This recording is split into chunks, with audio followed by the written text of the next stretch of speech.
और बड़ी खबर उत्तर प्रदेश के फिरोजाबाद से, जहां पूर्व मुख्यमंत्री और समाजवादी पार्टी के प्रमुख अखिलेश यादव ने सरकार पर हमला बोला है। वहीं भाजपा गारंटी है, महंगाई है, बेरोजगारी है, सड़कों पर ट्रैफिक पुलिस से ज्यादा नजर आते हैं सांड। ये अखिलेश यादव के शब्द थे। वहीं फिरोजाबाद के धननगर समाज में महापंचायत में पहुंचे समाजवादी पार्टी मुखिया और उत्तर प्रदेश के पूर्व मुख्यमंत्री अखिलेश यादव ने आज सरकार पर जमकर हमला किया है और भाजपा को आड़ो हाथे लिया है। डूंडा में हाईवे किनारे हुई पास बघेल धननगर समाज मंडीय महापंचायत में अखिलेश यादव ने कहा कि जातिगत आरक्षण के आधार पर धननगर समाज को अधिकार मिल सकेगा। अखिलेश यादव ने मौजूदा भाजपा सरकार पर तंज किया है और उन्होंने कहा है कि लगातार भाजपा सरकार अपने किए गए वादों से मुकर चुकी है। अखिलेश यादव को सुनने के लिए हजारों की संख्या में इस महापंचायत में लोग मौजूद रहे।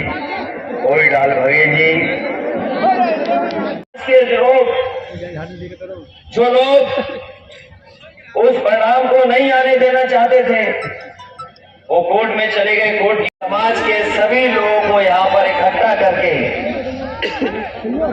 और एक नई राजनीतिक चेतना जगाने के लिए जो काम किया है, मैं सभी आप लोगों को बहुत बहुत बधाई देता हूँ, धन्यवाद देता हूँ। मैं अभी आपके ज्ञापन के तमाम बिंदुओं को पढ़ रहा था।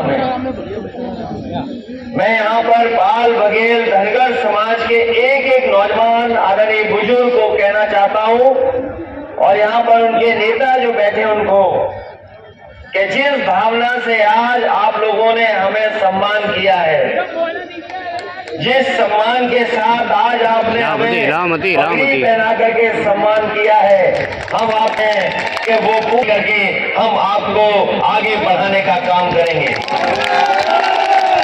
केवल राजनीतिक सम्मान आपको देंगे बल्कि समाज में भी सम्मान और सामाजिक सम्मान देने के लिए अगर हमें कोई भी फैसला लेना पड़ेगा तो समाजवादी लोग पीछे नहीं हटेंगे। चाहे आपकी जाति जजन करानी पड़े, चाहे आपका सर्टिफिकेट लेकर के आपको सम्मान देना ना हो, हम समाजवादी लोग आपके साथ खड़े दिखाई देंगे। मुझे खुशी है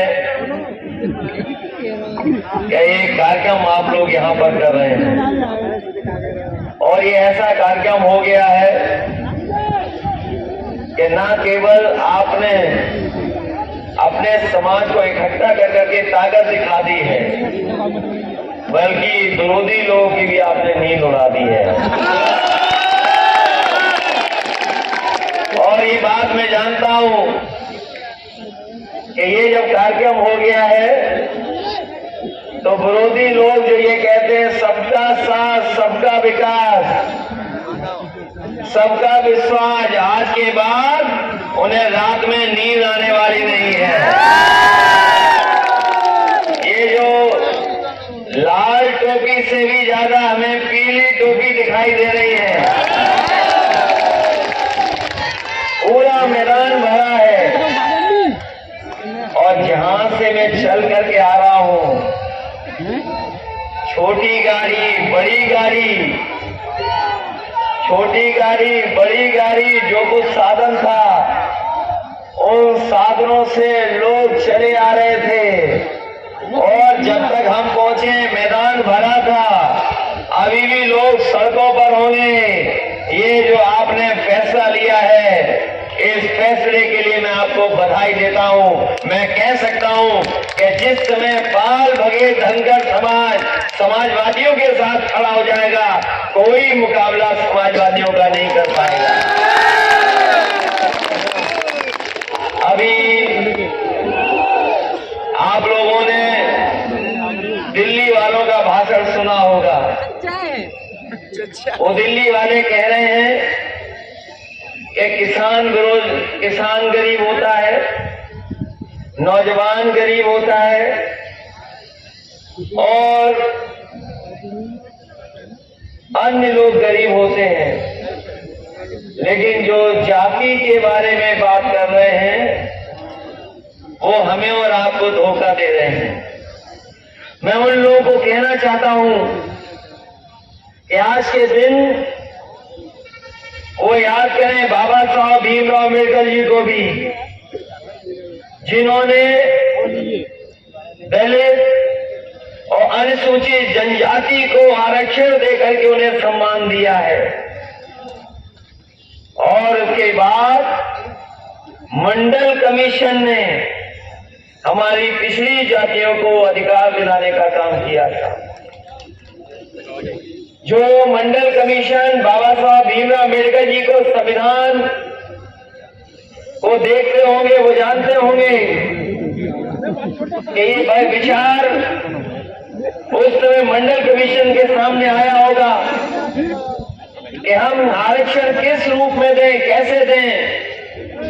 तो जो जानकार लोग होंगे वो जानते होंगे, बहुत कुछ जानकारी हासिल करने के बाद मंडल कमीशन ने ये फैसला लिया था कि जो भी आरक्षण दिया जाएगा आर्थिक और शिक्षा में वो जात के आधार पर होगा, क्योंकि हम जात के आधार पर ही गरीब हैं, हम जात के आधार पर ही पिछड़े हैं। तो जो लोग ये कहते हैं कि जाति की बात हम लोग कर रहे हैं, उन्हें याद रखना चाहिए कि अगर आरक्षण वो जाति के हिसाब से मिला है, कोई और दूसरे तरीके से आरक्षण नहीं मिला।